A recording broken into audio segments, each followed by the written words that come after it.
Hi, I'm Grandpa Gary, and I just got here.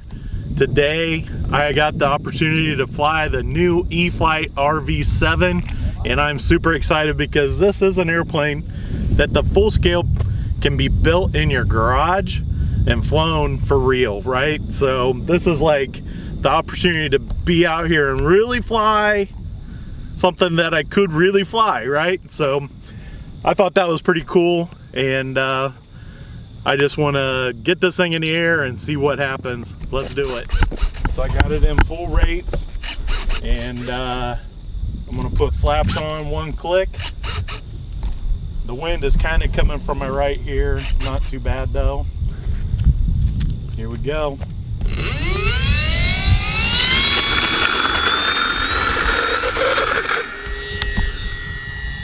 Oh, it popped right up in the air. I'm about 3/4 throttle. And I'm gonna bring it around here, and then I'm gonna turn SAFE off as soon as the wings are level. There we go. I didn't realize it, but I did have SAFE turned on. There's that sun over there. That looks nice and smooth, doesn't it? So we'll bring it around. I'll roll it on the above the hill over here.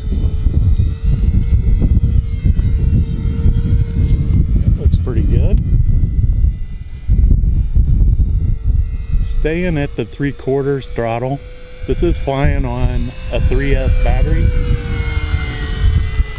So if you guys are into this kind of thing, you can definitely do it on the same airplanes you always have, or same batteries you always have.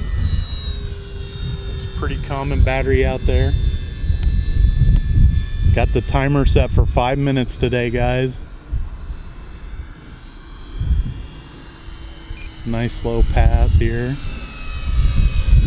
Well, it looks nice. We'll take it up into the stall.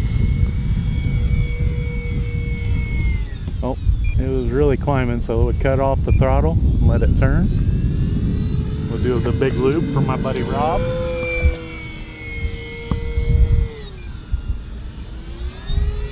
Real nice, super easy.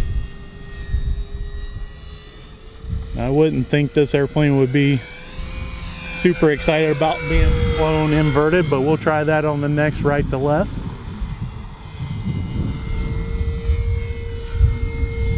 Oh shoot, super easy to do inverted.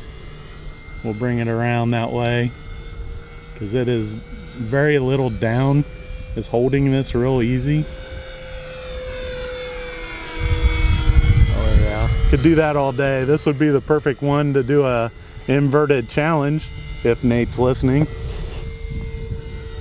Gotta say thank you to Abby for recording today's flight. And bring this in a little bit tighter. Don't want to get it right over top of us or anything, but smooth. This thing is super nice.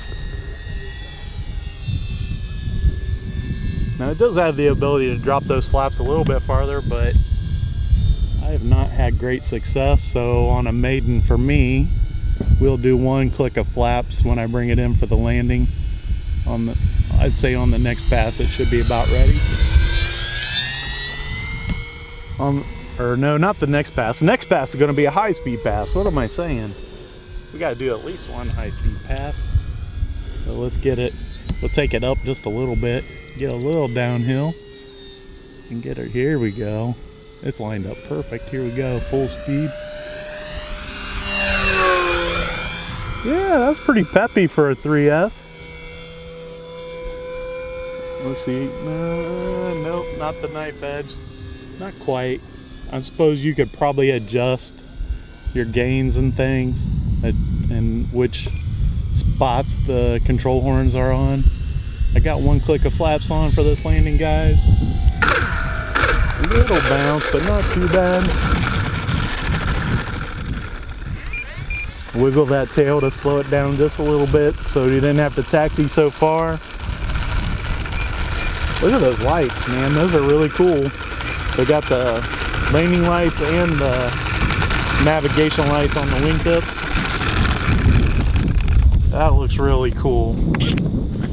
So guys, I just got to say, the new E-flite RV-7, it might not be the biggest airplane they sell, but it sure is fun. And pretty recently I have flown that another airplane that's an old warbird, and they're about the same size, and they're just a ton of fun because you can just throw this in your back seat and go out and fly them. And they're not that expensive, so I'm pretty happy about that. And it's a beautiful day, and I'm out here with my friends, and for that I want to say a big thanks to the Lord. And if you guys haven't done it yet, please subscribe, hit that notification bell. Don't forget to give me that big thumbs up, leave some great comments, and as always, I'm Grandpa Gary, and I just got here.